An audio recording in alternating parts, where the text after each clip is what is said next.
To be honest, as much as I love music, I could not be making music 8 hours a day.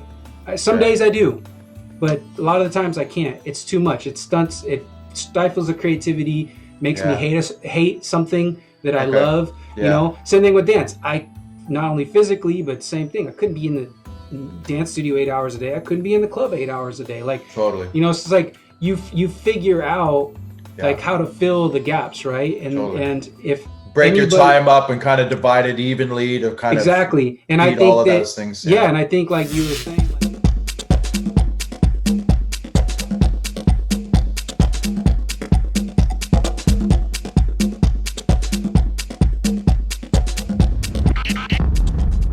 What's up? Welcome back to another episode of DCMTV. My man today is Coflo. He has a list of things that he does, but to sum it up, he is a massive house music lover. He runs his label, Catch the Ghost Records, and he's also a label manager and AR for OSHA Records as well. Coflo can also dance, play keyboards, productions. He's super prolific and he does a lot of things. So excited to talk to him about everything that he does and how he stays inspired and keeps his mojo going. All right, so here we are with Coflo on DCMTV. Let's do it. And we got Coflo on the show today. Coflo, thanks for being here, bro. Yeah, definitely. Thank you for having me. So I want to run through your history real quick. I know you're involved in a lot. And we got Coflo on the show today. Coflo, thanks for being here, bro. Yeah, definitely. Thank you for having me. So I want to run through your history real quick. I know you're involved in a lot of different stuff, and that's partly what got me excited about this interview. I'm liking having all kinds of dynamics of people on the show. In this case, what I really think is cool is that you seem to be involved in the dancing aspect, and obviously the music production. But then even in music production alone, you seem to extend yourself out to like the music services, like even as far as like offering like audio mixing and mastering and stuff too. I've seen you play keyboards with your DJ sets. And from what I can tell on your album covers with Catch the Ghost, and I've starting to see you sneak it in OSHA Records a bit, you seem to like have the graffiti element in there too. So I don't know if that's something you do or just a part of what you like seeing going on, but I'd love to just run through where your inspiration when and where it started and how you developed it up to this point.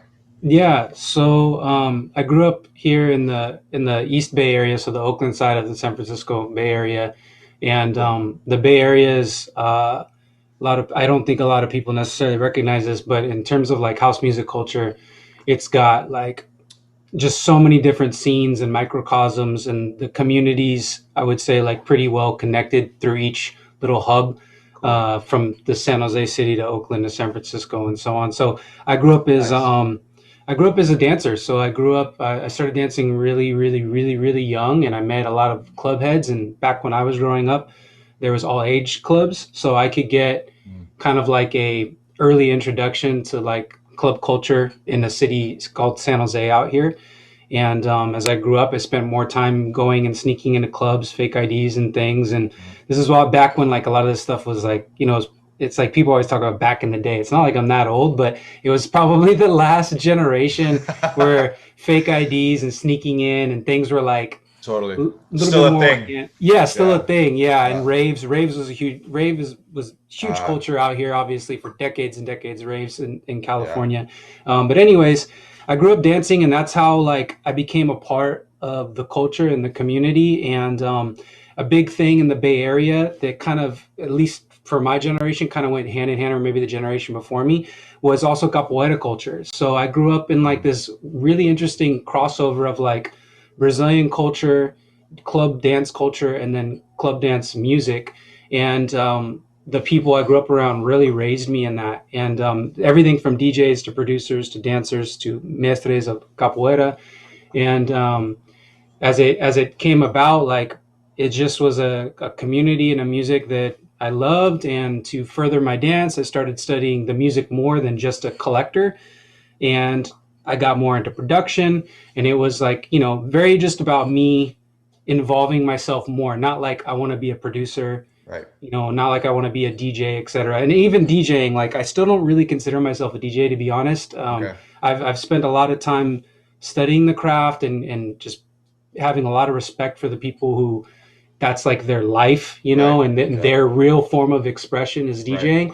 And I had a lot of people allow me to kind of apprentice the craft, like sit in the booth and experience like the technology, Yeah. explain like sound, PA and sound systems, and like started to kind of get like, oh, this culture actually goes deeper than just collecting music and dancing on a dance floor. Like, there's a whole side of this that comes into technology and sound design, and just all these things that once you start to like peel back all the layers, it's just there's Yeah. so much more of a fascinating thing. And I think just the way my mind works is that got me more and more involved, and as I continue to be a part of these things, produce, learn how to collect more, understand more, meet more people, dance. I continue to still study dance to this day. It's not like it's not like I just dance for fun. Like, it's still a very Right. serious art form for me.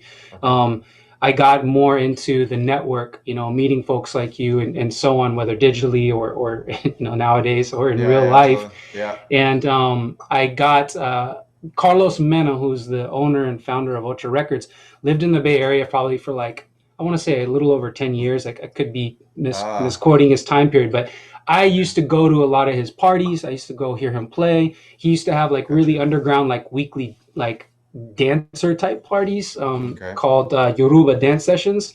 Like, this Okay. is probably his last stint.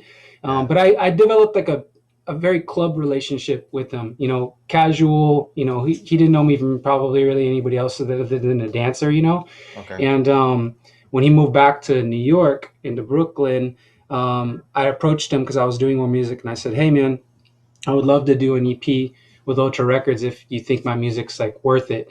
And he curated a project of mine which took years to eventually come out. It ended up coming out the beginning of this year. But anyways, Mm. through that relationship, and the reason why I speak about Ocha is because during that time, kind of like getting to know him more and like him curating an EP, Yeah. uh, I told him, he was kind of like the label was like struggling to kind of get the momentum it had in the, I would say, like 2010, 12, 13 time frame that it had. Okay. And like fast forward to 2017-ish, it was missing, like the label was missing momentum. And I was like, yo, can I help out? Like, I started my own label and started doing my own stuff because no one would really, I don't know if I can cuss, but no one would fuck with me. You So can okay, cuss though. okay, Yeah. Yeah. okay, Yeah. yeah, but no one would really fuck with me. So I Yeah. started my own thing, not Yeah. because like people were haters, but I just realized like the doors weren't opening. So I was like, I want my music to live, not like I need it to make me money or anything. So long story short, I was like, yo, how can I help?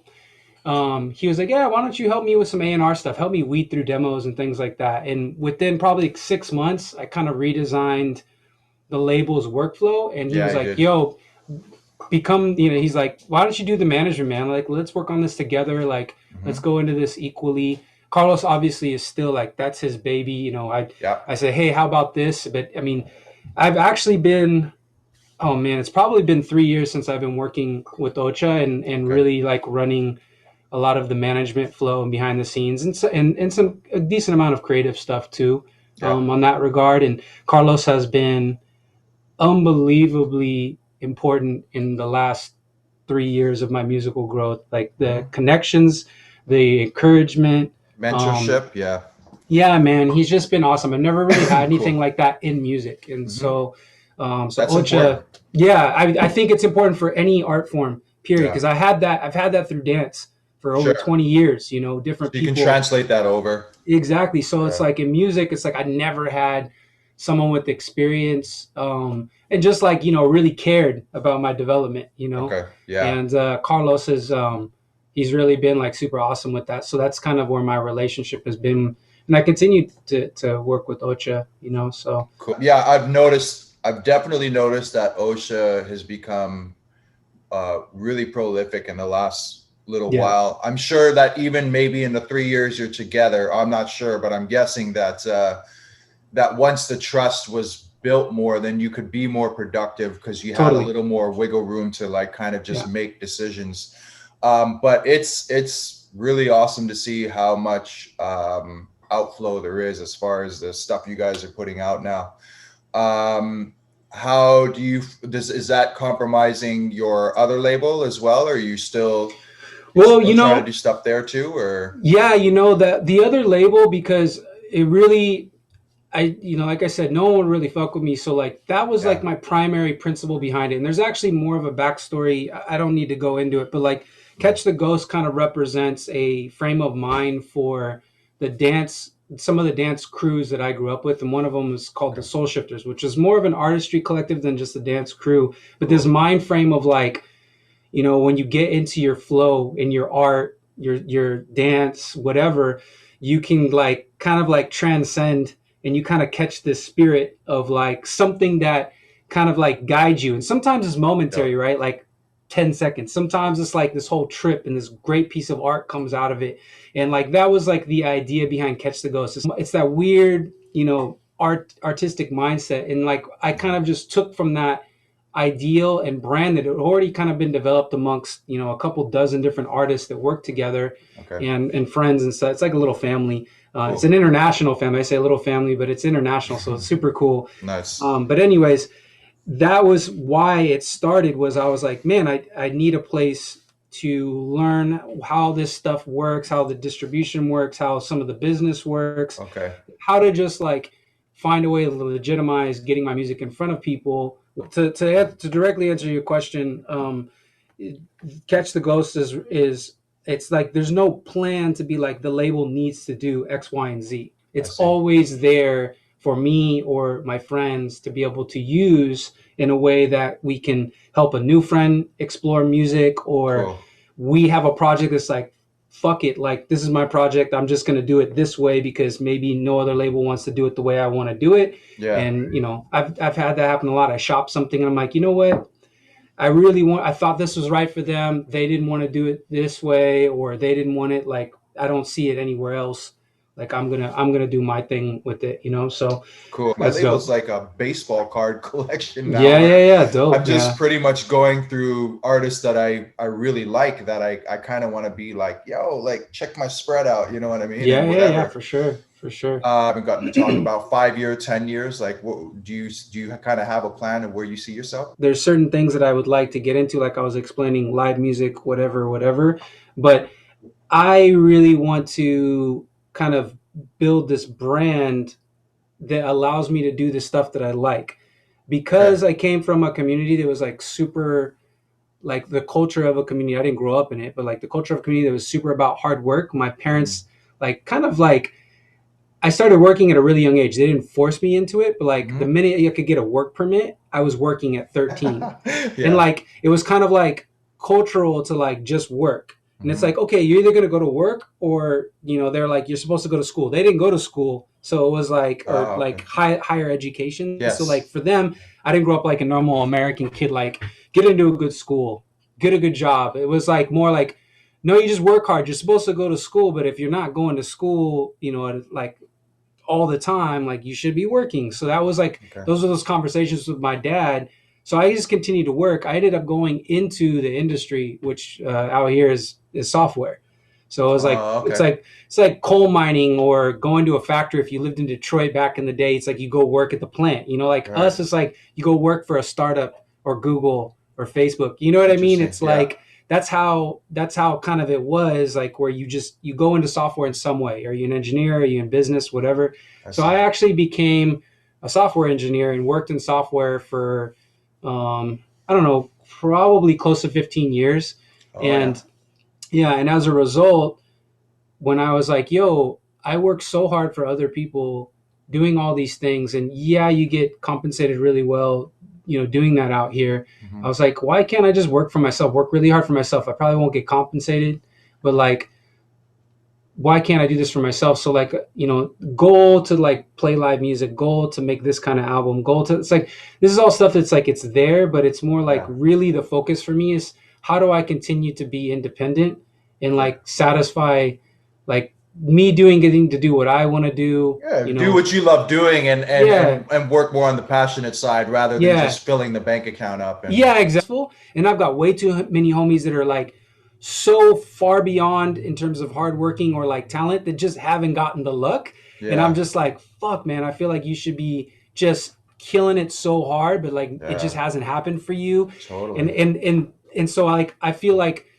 generate these opportunities for myself, which is why I do so much. As part of it is like my work ethic of make ends meets, right? Like if I want to Yeah. continue to feed into my business of being an artist, I have to I'm like I spent a decade studying like post production technique and engineering because I Mm. was mad that my music didn't sound as good as Adjazz. Like if I played one of my test records next to an Adjazz tune, I was like, why the fuck does my shit sound like you can't turn a knob on a mixer to fix my shit in the Yeah, the set? at jazz knob. Yeah, it's Yeah, like where is that jazz yeah. knob on my fucking Rain mixer? Totally. You know, Yeah, so totally. I was like, how do I?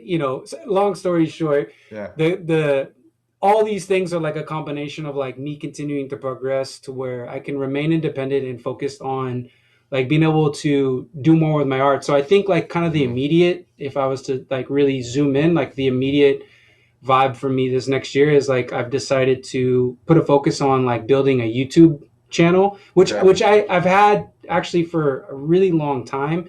Yeah. I just haven't focused on the content side of it, and Hmm. I don't have like a passion to where like I want to be a content creator. It's more of Okay. like I have a passion that I want to remain independent and I want to do really creative stuff, and I feel like if I can do if I can potentially see if this is something that I enjoy enough to like build something around, I Mm. think that it'll create new opportunities that I won't get if I was just focused on putting out music or Sure. just just focused on recording or performing or whatever. Yeah. So like wear another hat and do some of the things and try to have fun doing it and see what other brands come about.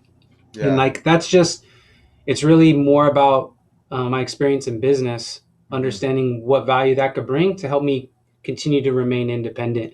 Yeah. Like music's about fanship. And sometimes if you're not lucky and your music isn't, a godsend, I don't consider my music like some weird blessing that's been placed upon this earth. Right. I just think it's good enough for people to listen to. Right. Right. Like, Right. how do I develop more of a fanship? And I think that I have a lot of friends, and my whole life has been in this community of house music culture, etc. Like, why can't I have? Why wouldn't people be into what I do because they're into me? So maybe Yeah. YouTube is like a more accentuated version of me. I don't know. So Totally. Well, that's kind of the next step, I think. you certainly have enough outlets like even between our emails you have a nice list of all the things you Yeah, do and especially when you go through that list and check the different media out like it's there certainly is a lot of more current material yeah, so I can't imagine the amount of work it takes to keep up to date with all those things but and then you offer your studio services so I was kind yeah, of like okay like he's filled his repertoire up. You know yeah, what I mean? Now it's just a matter of feeding all of them and then yeah. just kind of like figuring Yeah, out, I guess.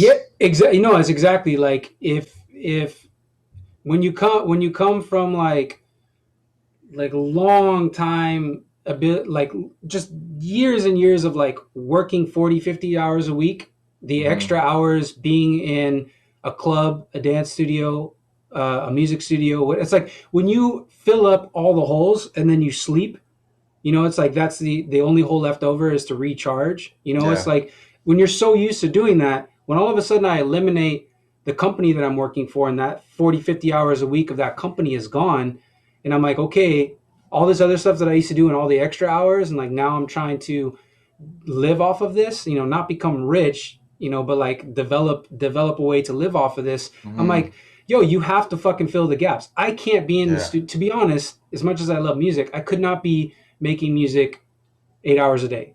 Some Yeah. days I do, but a lot of the times I can't. It's too much. It stunts. It stifles the creativity. Makes me Yeah. hate something that I Okay. love. Yeah. Same thing with dance. I not only physically, but same thing. I couldn't be in the dance studio 8 hours a day. I couldn't be in the club 8 hours a day. Like, Totally. it's just like you figure out Yeah, like how to fill the gaps, right? totally. And if Break your anybody, time up and kind of divide it evenly to kind of exactly. And I feed all think of that, those things. yeah, Yeah. and I think like you were saying, like, eventually you're gonna fill certain things up, and certain things are gonna be more worth your time, more successful, whatever. And then Yeah. you got to learn to let go of some Hmm. of those things and be okay with the fact that maybe that's not your focus. Like Totally. some weeks, especially as of like the last, few months of COVID, I've been doing so much client work, like post production, and then some Mm. other kind of contracting work that's similar to my software engineering, but I'm not doing the same thing. It's kind of like more on a creative end.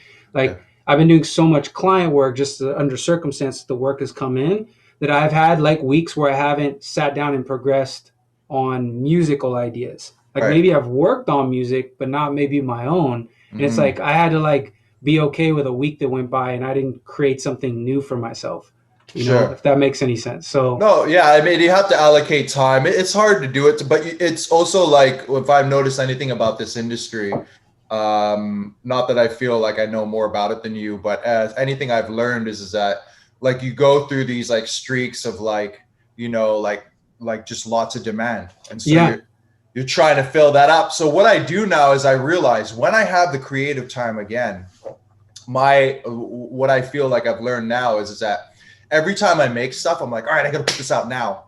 mm, And then now I'm trying to get myself to be patient and be like, dude, like when that huge flow comes back in, you're gonna be going crazy because you're gonna be starting yeah, from scratch again. yeah, Like put some stuff to the side yeah, so that when that happens, you can kind of like balance that out with, a few new things where you don't have to yeah, pressure yourself as much, and yeah, then have some other stuff where you can be like, well, check this out too, right? yeah, yeah, Because I did that too. I would like start everything from scratch, mm, and then you're like, it's way harder.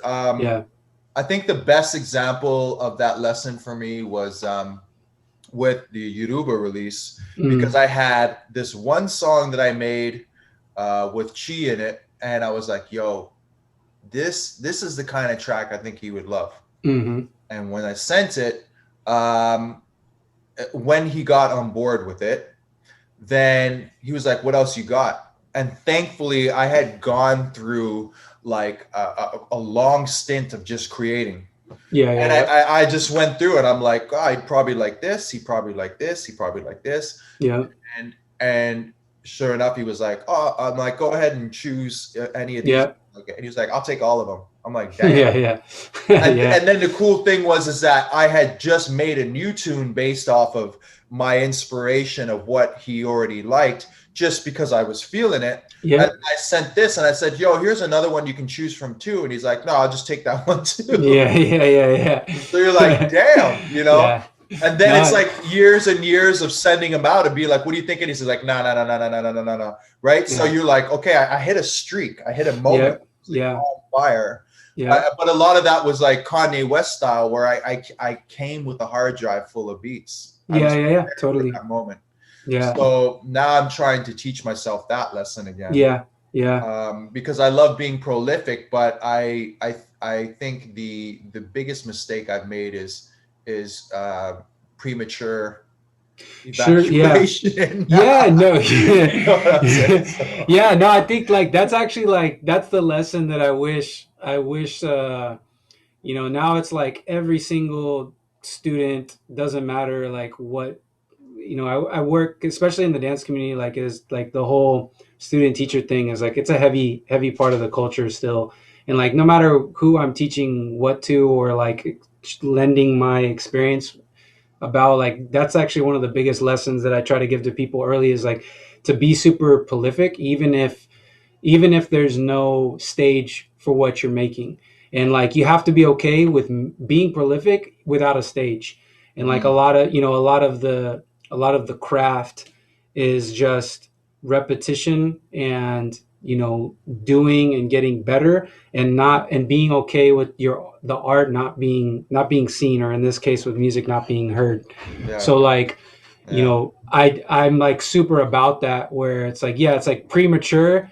Like yeah. that's a oh my god, especially with technology nowadays, it's so common. People kind Mm, of get into making art, whatever it is, and it's like because they have the tools of like click a button and give it to the rest of the world. They just do so. And I know that Right. can be incredibly uplifting because it feels good to make something, but it can also be super damaging when it goes into a black hole of the internet and there is no likes, no No comments, responses. no Yeah. responses, and Yeah. it's like you have to be okay with just making stuff to make Yeah. it so you can get to the point where eventually people will listen or hear or see or whatever it is. And the more Oh yeah, you do that, totally. the better you get. I mean, That's it. That's it. It's true. for Well, that's real. what I was gonna say too. Like, to be like, I saw this interview with Todd McFarlane on Complex. It was really good, and he's talking about like, how many balls can you juggle? Hmm. Because he's like, with a juggler, it's like as soon as you put that one ball in, that's too much. Everything drops to the Yeah, ground, sure. right? Yeah. So he's like, you have to figure out how many balls you can juggle before the whole thing collapses. Yeah. And he was like, I think he said his number was 5 because it was like the figurines, movies, cartoons, comic books, and something else. He Hmm. said as soon as he started extending himself too far, like the whole Spawn thing was like falling apart. Mm. So I really took that insight to heart because like, I'm the same way. Like I tend to put my hands in too many pots. Even before I did this show, I really had to sit down and ask myself like, yo, like, are you really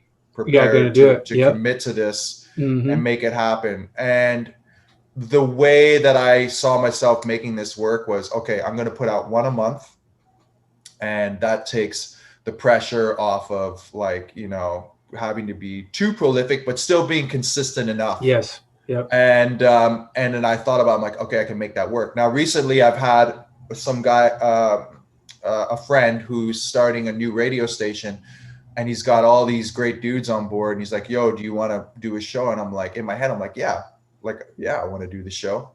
But or in my heart, I'm like, yeah. But in my head, I'm like, dude, you do that show, and you're gonna do that thing where you start like freaking out all the time and stressing Yeah. out. You know what I mean? Like, and then you're just like sitting there, go, why did I do this to myself? Yeah. Like it's such a battle in my own head.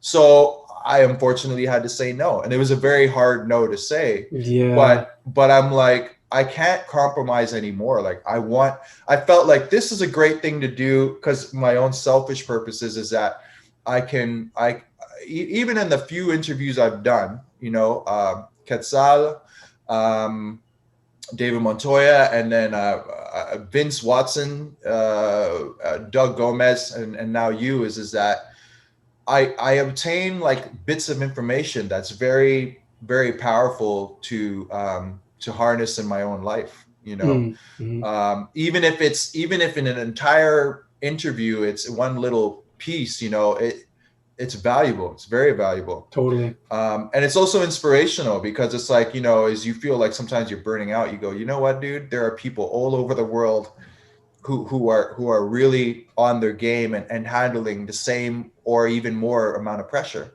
Yep. So then it gives me some kind of comfort. I don't know, people suffering comforts me. But No, yeah, whatever reason that is, like, knowing that some of your favorite, yeah, this or that dudes, person yeah, yeah, they deal with the same shit, yeah. like I can't remember I can't remember who said this to me, but one of the like mestres to be in my capoeira school, we were having a conversation because we were at an event where lots of mestres are there. And you're talking about like people that have been doing capoeira 50, 60 years, like, this dedication to this art form and culture. And I remember saying something and the way people were acting around this one mestre, like it was just like, it was like almost like, not to, shame or kind of like hate on anybody's religion, but it's like Yeah. Jesus walked in the room. Oh yeah, yeah. It was like, some shit like that where it was like, okay, like really you're gonna act. Oh, This is I how you're see. gonna act around this Yeah. person. It was kind of like it was, Mm-hmm. it was Mm-hmm. like Michael Jackson came back from the dead and like just moonwalked into the building. Like people were Right. kind of freaking out, Okay. and Okay. like, and I'm like thinking in my head, like, did any of these people actually know him? I know he's great, deserves respect, whatever. Like, but Mm-hmm. did any of Mm-hmm. these people actually have interacted with this mestre before? Yeah. And I wish I remember who was telling me this, but somebody like we were, there's a couple of us just been like, damn, people are acting kind of strange. And one of the homies, like I said, he's older student, Mestre to be like, he just said like in passing in a few words, like super insightful. He's like, yeah, I mean, he probably also has to take a shit in the morning just like the rest of us. It's like the perspective was just like, like, yeah, this dude's just like the rest of us. Kind of like he put that shit into place real quick. Or artists that we know of who are like, I don't care how dope the dude's music is. If I don't like who he is, like I can't listen to their music. Sure. My thing is because touring with like bands around the world and meeting a lot of amazing musicians, and unfortunately not always having the best interaction with them. Sometimes incredibly awkward and sometimes really disappointing for me, which it doesn't matter. If I'm disappointed, I don't expect the world to be disappointed me. But because of that interaction, I still was kind of like, oh, that sucks. Well, still love his music, love what he does. So I don't give a shit. You know what I mean? Like I have that degree of separation, you know what I mean? Exactly. Where I can appreciate the master and maybe not necessarily the personality. Yeah. And I feel like, even though I feel like I'm saying something where I'm being very diplomatic, I can be very undiplomatic in other ways. So I'm very human as well. But in that regard, I feel like there's two levels for me. There's a person who dedicated themselves to what they do, and I love them for that. And then there's the personality. I can still listen to their music and appreciate them musically. You know what I'm saying? Totally. Because it's not like I need to go to a Christmas party with them and like hang out in the same room. And exactly. Like, there's also something like if you can break down that wall a little bit, like it puts the respect factor in a whole new level when you can see yourself, not maybe necessarily on like a same level of ability or time spent or like level of like props needed, but like when you can like kind of like put them on the same human level, like you'd be surprised like the opportunities. And like that's actually something that Carlos taught me really indirectly, where early on, I can't remember what the project was, but I just remember him going, yo, this person, or hey, this is my homie Coflo, he can help you with that, or this, meet community. This community. And it's like if I hadn't hit up Carlos when he moved, he'd been in Brooklyn for a little while, and like if I hadn't hit him up and been like, damn, I really want to do something with Ocha, and I was like, yo, what do you think? Like, I finally grew a pair on me to like actually reach out to him, and that's only because I kind of knew him from the club out here. Right. Like it would have never happened. But mostly because you asked him. Right. 100%. Yeah, totally. Don't go away, brother. I'm just going to conclude here. This is DCMTV, and we'll talk to you soon. Peace. Hey guys, thanks again for tuning in. If you like what you saw, please subscribe and like the videos. If you want to show some more support, you can leave comments in the sections under the video about maybe other topics that I can be talking about with the artists in the interviews. Please follow me on Instagram, Spotify, Facebook, YouTube. I have a playlist on Spotify that has the artists that we'll be interviewing on this channel as well. If you're interested in any of my music, it's all available at www.deepculturemusic.com. That's my music label, and I have a lot of great music that I've made myself and my friends. And please share the video with your social medias and with your friends. Maybe suggest to get them to like it as well, so we can continue to have this channel grow and do more great interviews. Okay, thanks a lot, and I look forward to seeing you soon.